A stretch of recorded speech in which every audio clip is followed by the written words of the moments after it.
ఈరోజు టాపిక్ ఏంటంటే అండి, మామిడి పళ్ళు కోసం అండి. మామిడి పళ్ళు ఇప్పుడు సీజన్ కదా, అందరూ కొనుక్కు తింటారు ఇష్టంగా. కానీ ఒకటి ఆలోచించండి, మామిడి పళ్ళు ఎక్కడ పడితే అక్కడ కొనుక్కు తినొద్దు.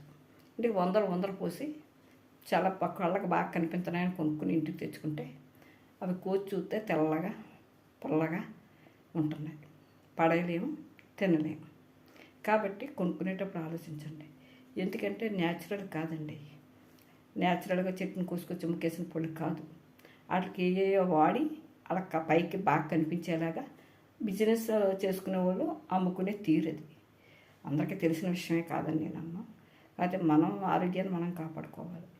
ఆ పళ్ళు తినటం వల్ల ఏమవుతుందంటే అంటే రీసెంట్గా నాకు తెలిసిన విషయం, తినటం వల్ల ప్రాబ్లం అయింది ఒకళ్ళకి. అందుకోసం నేను ఈ వీడియో చేస్తున్నాను. చూసి కొనుక్కోండి. మామిడి పళ్ళే కాదు, ఏ పళ్ళైనా సరే, ఏ న్యాచురల్గా తీసుకొచ్చి ఇంట్లో ముగ్గేసిన పళ్ళు కాదండి. ఏ రకరకాల వాడి ముగ్గేస్తున్నారు, అరటిపళ్ళతో సహా. ఎందుకంటే అరటిపళ్ళ కోసం నాకు తెలుసు, నాకు కోనసీమ కాబట్టి. అవి కూడా మామూలుగా ముగ్గేసి ఇస్తున్న పళ్ళు కాదు, గుమ్ము త్వరగా ముగ్గుపోవాలని రకరకాలు చేస్తారు. కాబట్టి పళ్ళు ఆరోగ్యానికి మంచిదే. కాబట్టి పళ్ళు వల్ల కూడా అనారోగ్యాలు వస్తాయని నాకు అర్థమైంది. కొంచెం ఆలోచించి పళ్ళు కొనుక్కోండి.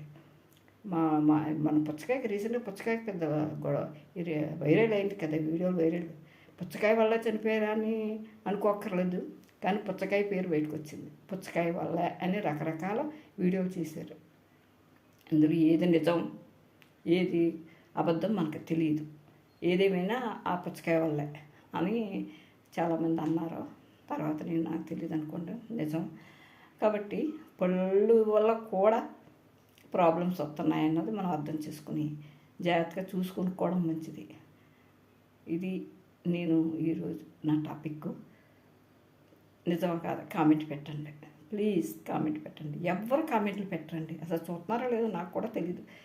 మరి చిన్న వాటికి బోర్డు కామెంట్లు పెడితే నాకు సపోర్ట్. నాకు కామెంట్ల వల్ల ఎందులో ఉపయోగం ఏమీ లేదట. కాకపోతే కొంచెం నేను ముందుకెళ్ళడానికి అవకాశం దొరికిద్దని కామెంట్ పెట్టమంటున్నాను. చూస్తున్న వాళ్ళే పెట్టండి, ఎవరు చూస్తే వాళ్ళు పెట్టండి ప్లీజ్.